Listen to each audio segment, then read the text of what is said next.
My life became a prison, and I became a prisoner in my mind and in my home, and that's exactly what it became.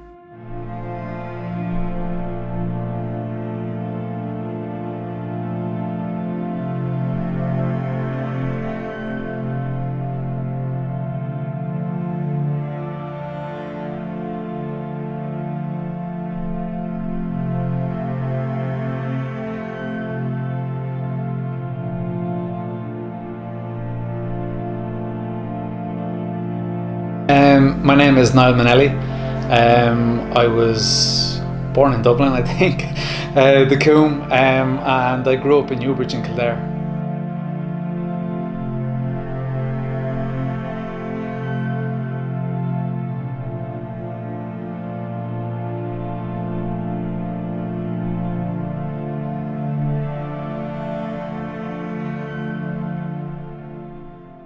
Well, so I've got two older brothers and an older sister, so I'm the youngest of four kids.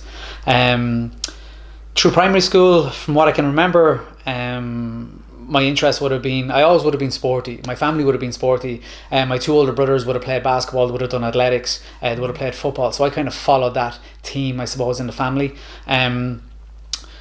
So yeah, generally, like I think my mother used to always tell me, like, she could never keep me in. Like, I always just wanted to be outside. She had so much hassle trying to get me back into the house, because all I wanted to do was run, play, climb trees.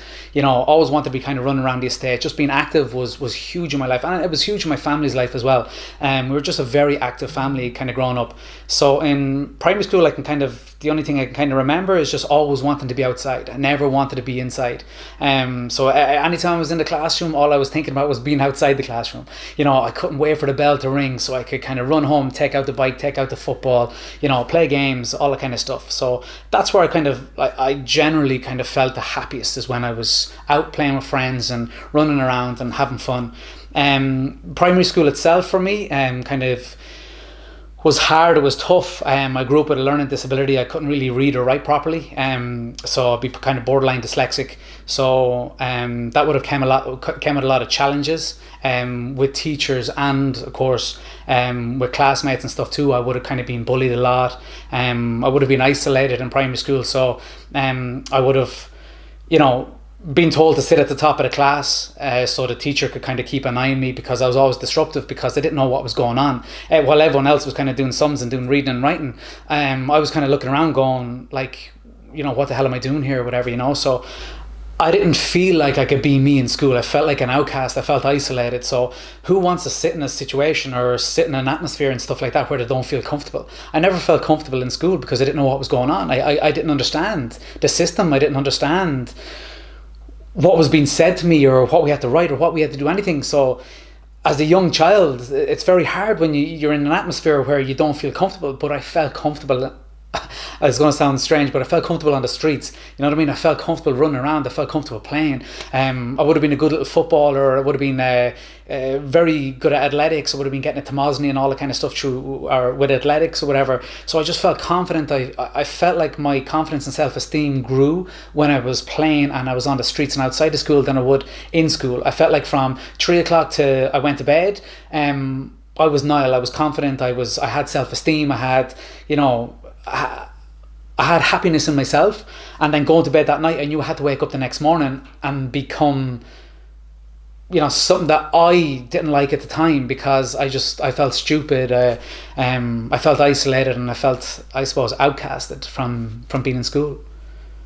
Well, it's funny, because the transition between primary school and secondary school, I said to myself, I made a promise to myself that summer. I was like, right, what I learned from primary school was, if I stand out and people can take advantage of me. So say I learned a disability, I couldn't read and write properly and stuff. So if I didn't mask that, and I didn't kind of come around with ways of kind of stopping people from recognizing these things, that it would help me survive, I suppose, in secondary school. So I realized that I was being bullied for what was wrong with me, as in, like, I couldn't read or write properly, or, but I could play sports really well. So I made a promise to myself in that summer going into secondary school, that when I was going to secondary school, I was nearly going to become the bully.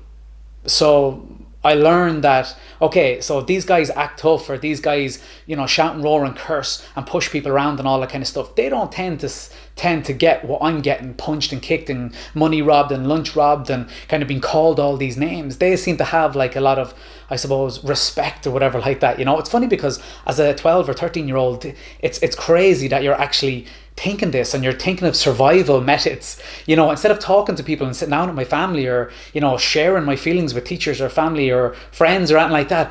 I was planning survival mechanisms and stuff like that as a 12 or 13-year-old child, which is absolutely crazy to think about now, even talking about this. But that's what I did. I planned little things. So I said, I was going to be one of these hard asses when I went to secondary school. I'm not going to be bullied. I'm going to fucking stand up for myself. You know what I mean? I'm not going to be pushed around. So I need to, I suppose, to put my flag into the ground the minute I got to secondary school, and just make sure I wasn't going to be a pushover. So even if somebody did, break the mask down and realize that I had a learning disability, they were probably going to be too afraid to say anything to me, because I was going to push them, hit them, or call them names. So I basically created somebody inside me to deal with the issues that I was having that I couldn't deal with myself.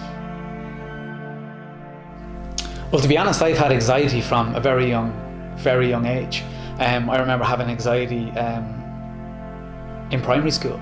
When you wake up every morning, as I said, you're going into an environment that you don't feel comfortable in. You get that, but you don't know what it's called. You don't know what it is. There's no internet around, or there's no one coming to your school saying, okay guys, if you get this really bad feeling in your stomach, and your heart starts racing, and you're getting palpitations and sweaty palms, and all of this kind of stuff, and you feel like you're going to faint and pass out, that's called anxiety. Don't worry about it. Here's a few tools to get you over it. So I ain't got a clue, but looking back at it now, I realized I did have it from a very young age. So throughout primary school and secondary school, I had anxiety. I would leave school with anxiety. I'd come to school with anxiety. Anxiety's been my friend from a very young age. And I'm not alone in that. I think there's kids now growing up, and it's probably even worse now with social media and stuff like that, but anxiety's huge. We all have it. We're all human. No one is getting away from anxiety. It's a natural instinct inside our body to keep us alive. It's been in us for 10,000 years. But I just didn't know how to control it. I didn't know how to name it. And I didn't know what it was. So I had some really dark days, some low days, some very low days where I felt confused, I felt alone, I felt isolated. I wondered, did anyone else suffer from this? No one else talked about it. My friends didn't seem to suffer from all these kind of feelings inside. So I just tried to bury it. And this other persona that I was trying to create, this other Niall, this mask I was trying to wear, done that for me. It protected me in some hard times in my life, and I needed that at that time in my life. I needed to survive that way. That's how I taught myself how to survive. That was my survival instincts kicking in. I grew up in a world where I honestly didn't feel like I fit in. I didn't know what my meaning and purpose was, and not to say when you're that young you should know, but it was things I used to think about, because I was battling so much and I was confused all the time. And when you're asking yourself constant questions every single day, what is my meaning and purpose? What am I doing here? Like, why do I have this? And why am I confused? And why am I being treated like this? Or why am I treating myself like this? I remember coming to the end of school. I remember walking across, at our graduation or Debs or whatever. I don't know what's called now.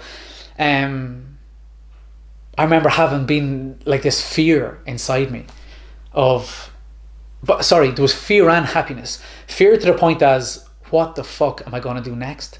And then happiness as if, well, at least I don't have to hang around with these anymore. Hundreds of kids and all that kind of stuff that didn't understand me. And I probably didn't understand them either. We were probably on two different wavelengths. Teachers who didn't understand me, and I didn't understand them. Looking back at it now, I was probably a handful to deal with. And I'm not saying, and it's nobody's fault. I'm not blaming anybody, but the happiness would have come from, right, I don't have to wear one mask anymore. I'm not going to be bullied anymore. I don't have to fear anything anymore. I'm not going to be punched, kicked, beaten up, whatever it may be. So now I can take that mask off. But then there was always the fear of, well, what happens next? I remember coming to the end of school. I remember walking across, at our graduation or Debs or whatever. I don't know what's called now. I remember having been like this fear inside me of, but sorry, there was fear and happiness. Fear to the point as, what the fuck am I going to do next? And then happiness as if, well, at least I don't have to hang around with these anymore. Hundreds of kids and all that kind of stuff that didn't understand me, and I probably didn't understand them either. We were probably on two different wavelengths. Teachers who didn't understand me and I didn't understand them. Looking back at it now, I was probably a handful to deal with. And I'm not saying, and it's nobody's fault, I'm not blaming anybody, but the happiness would have come from, right, I don't want to have to wear one mask anymore. I'm not going to be bullied anymore. I don't have to fear anything anymore. I'm not going to be punched, kicked, beaten up, whatever it may be. So now I can take that mask off. But then there was always the fear of, well, what happens next? I don't go to college. Am I going to be this guy who's, just, I don't know, sweeping the roads and all that kind of stuff? Not to say that's a bad job or anything like that, but, any job out there, like I didn't know. I was confused, and this was something at the time, my very first job. Not many people know this, but I worked at McDonald's for 3 months of the summer. It was my very first job that came to Newbridge, and at the time I just knew it paid good money, and you didn't need certain qualifications to get in there. So I worked at McDonald's for 3 months, and I just remember being there for a few months, and I was like, is this it? Is this what I had to do? Is this what my life is going to be like? Is this my future? And there's nothing wrong with working at McDonald's, but there was always a part of me that believed that I had something bigger. There was something bigger in me. My sister, we used to sit around the Christmas table, and my older brothers and sisters used to be talking about what to have, houses and cars, and how they're going in business and how successful they are. And I always felt at that Christmas table so small. They didn't want me to feel that small. It wasn't set out to make me feel small or whatever. But I always used to remember sitting there going, I'm a fucking ashamed of myself. I'm an embarrassment on my family. That's even hard to say.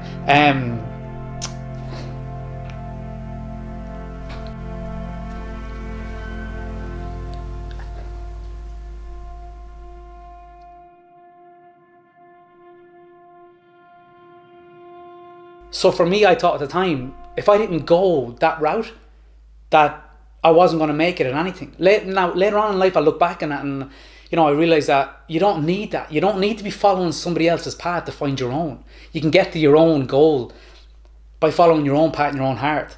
And I suppose that's what I didn't know at the time, but I do know now. So when I was in McDonald's, I always thought, I said, this mightn't be their path, but I will catch them. I will be on a path to success someday.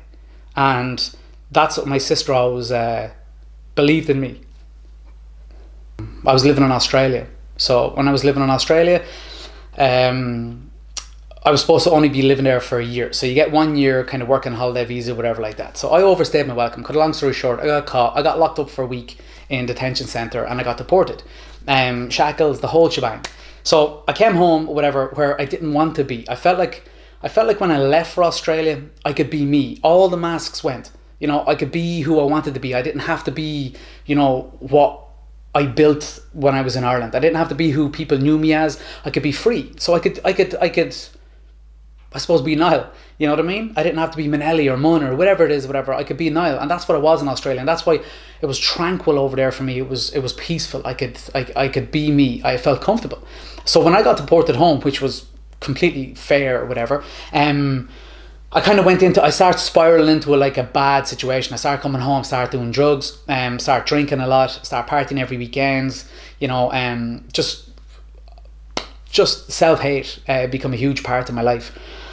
So basically, Good Friday, a long time ago, back in 2004, I ended up running out of alcohol or whatever like that. Then there was a lot of drugs at the party, so I started getting into all the drugs, started doing some cocaine, some speed, eventually just ended up in hospital.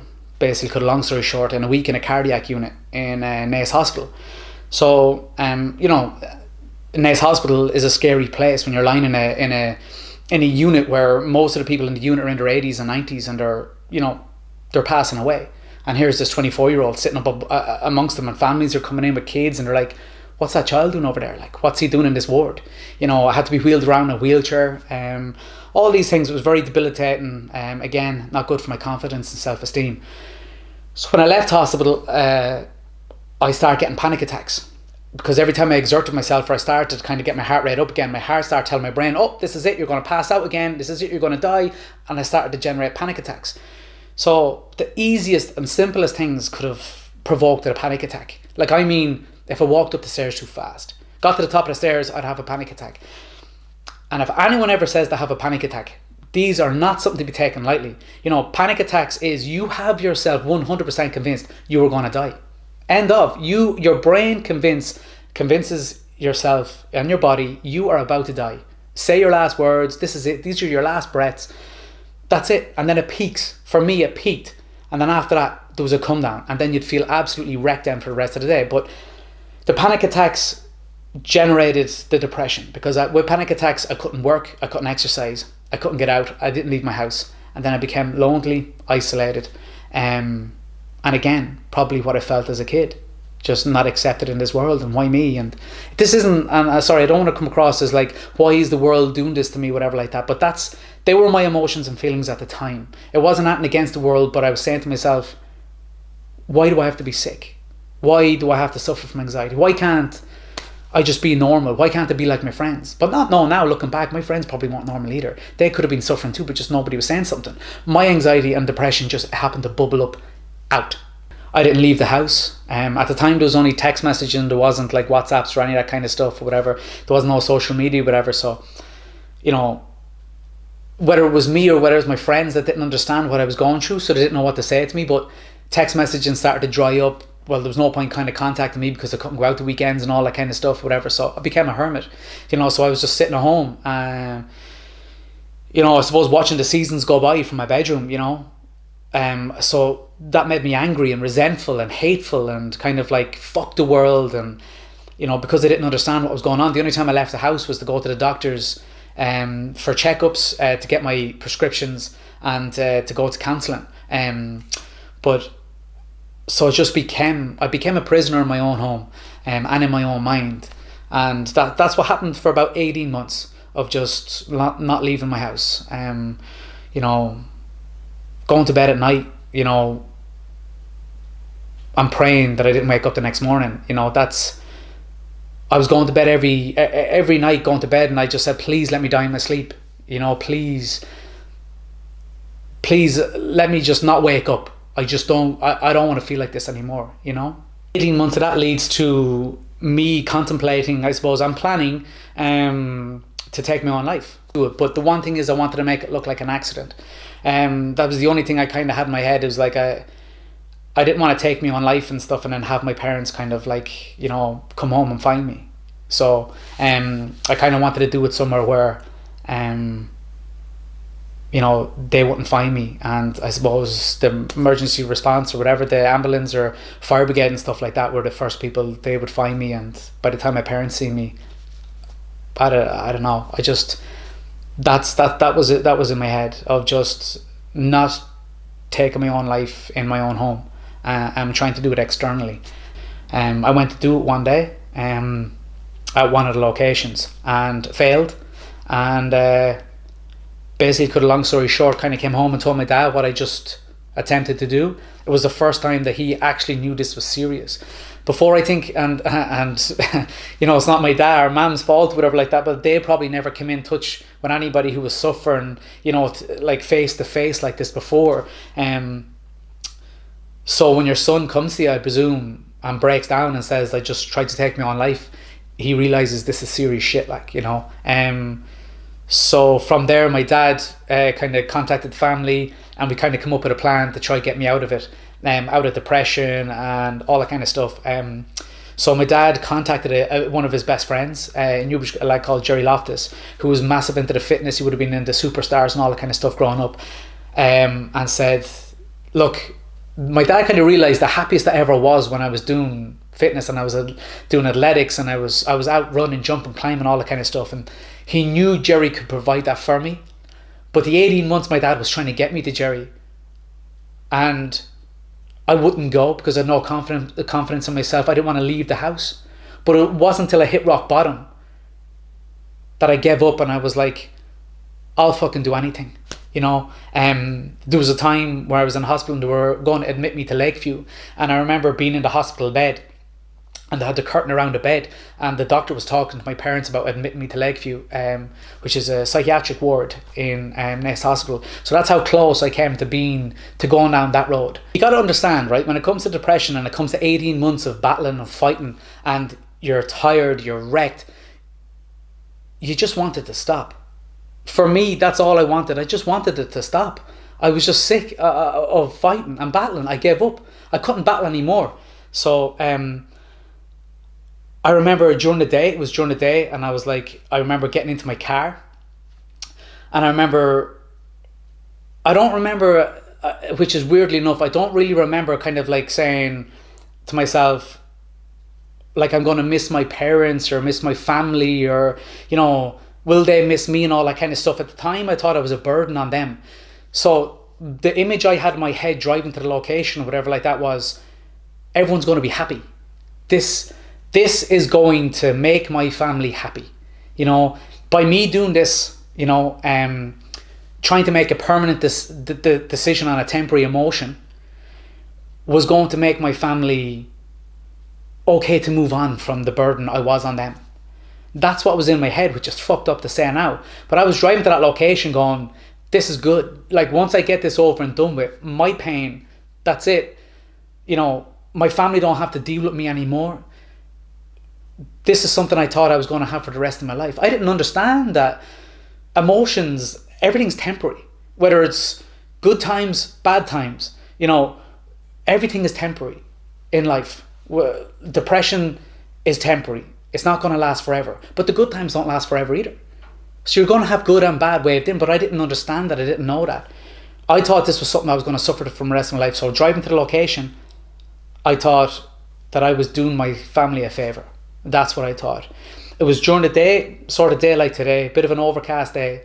And I remember driving through the town, and to be honest, it was a blurry. Like, I can't really remember. I remember driving over the bridge in Newbridge, and I was more kind of thinking about the end, thinking about what was about to happen. I never, ever, ever for a second thought that my family would miss me or my friends would miss me.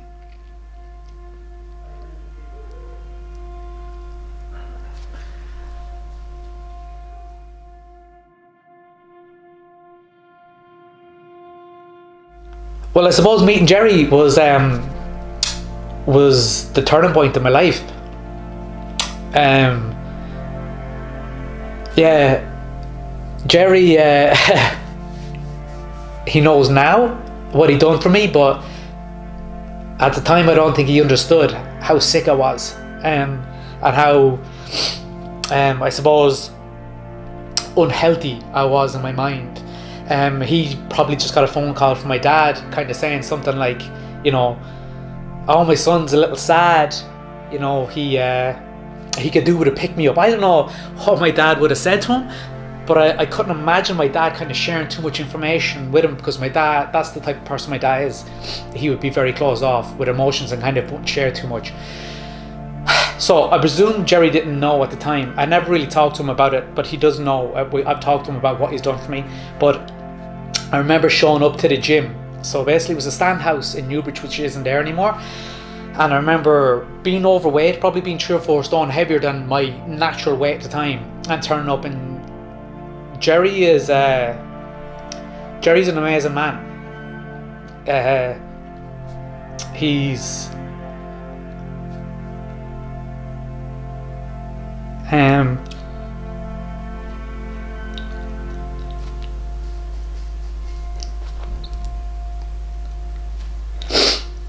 what I needed at the time.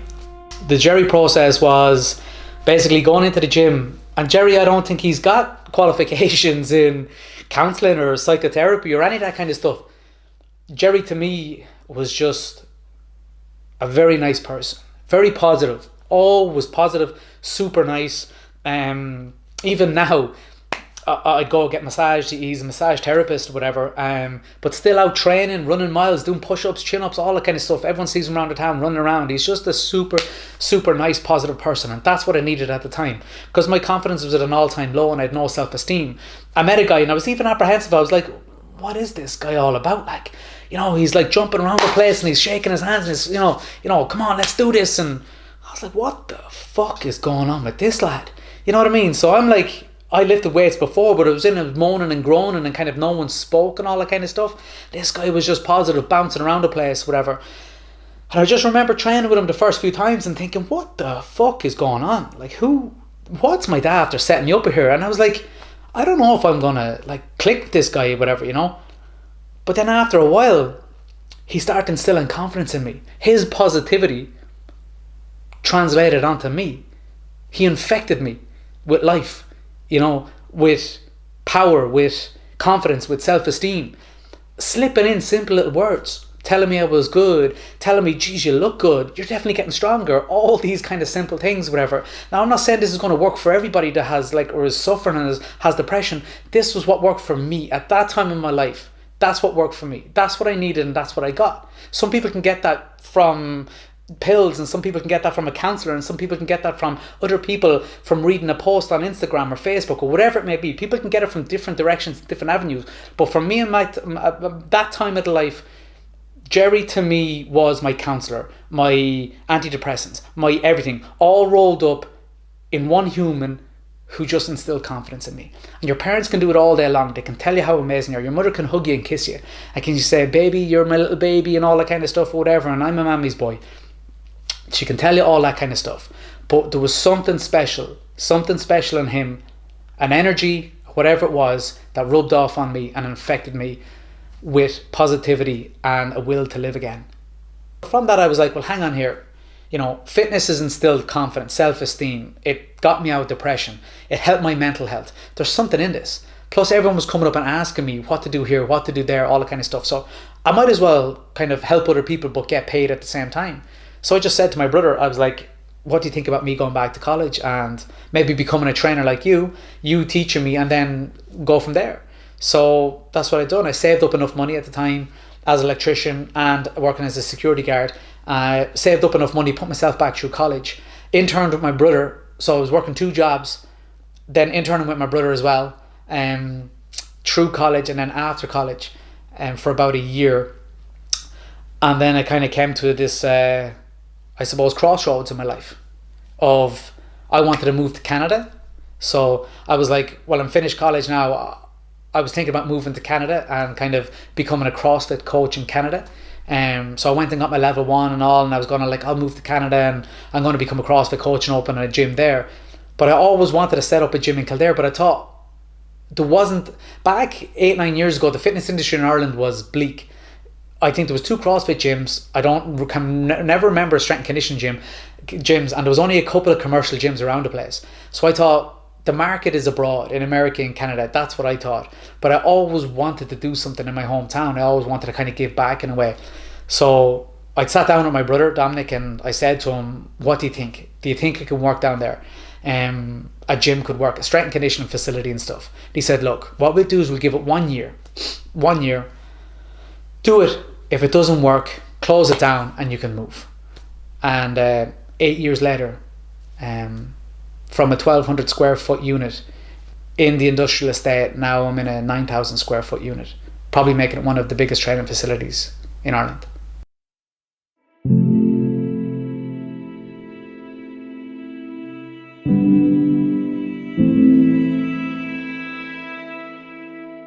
So if you were to ask me, years ago when I was suffering from depression and stuff, could I have seen this happen? The answer would have been no.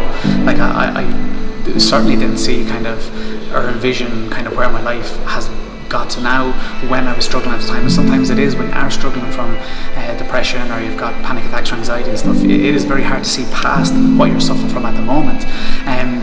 But eventually the confidence of turning up every day and putting things in place, little small goals of continuous little small goals, have led into bigger goals, which led into bigger goals again, and it's all about that progress from one thing leading into another thing.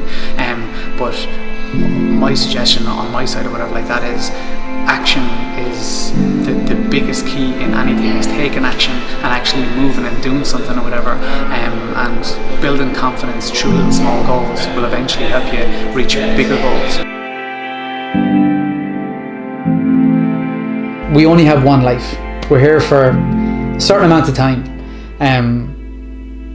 what really affects me or whatever like that, and what kind of triggers me at times and stuff like that, is people can go their whole lives without knowing what vulnerability feels like, without actually letting go and just seeing what it's like to talk to somebody, seeing what it's like to unpack the bag, seeing what it's like to kind of talk about the rocks in the rucksack or whatever like that, just seeing what it's like to walk around with a lighter rucksack.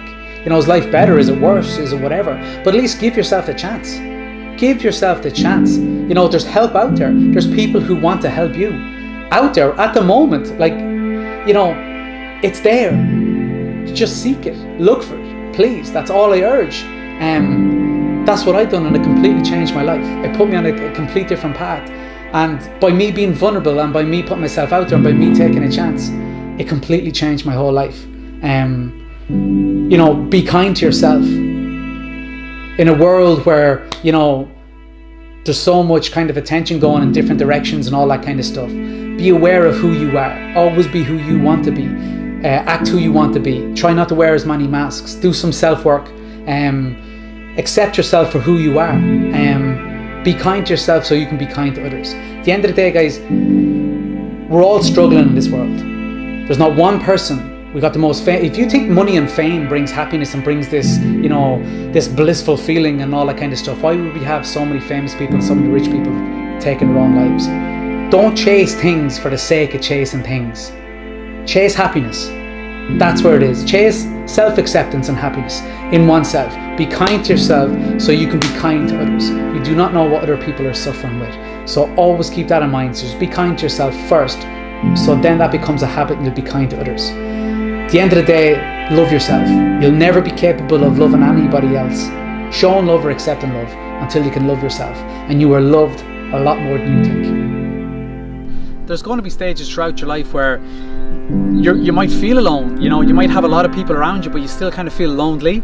And at them stages in your life, it's like walking down an empty road, and you know, to get to the other side, where the other side could be happiness, health, it could be, you know, the end of depression, it could be getting rid of panic attacks or whatever it is. And sometimes you have to do this alone, and it is hard, it is difficult, but you just got to keep walking. You got to put one foot in front of the other, and you can't give up, you can't give in. And by the time you get to the end of the road, there's a new life, there's a new you. Like, there's, the metaphor I use is like a phoenix rising from the ashes. Like there's happiness, there's health, there's whatever, but you can't give up.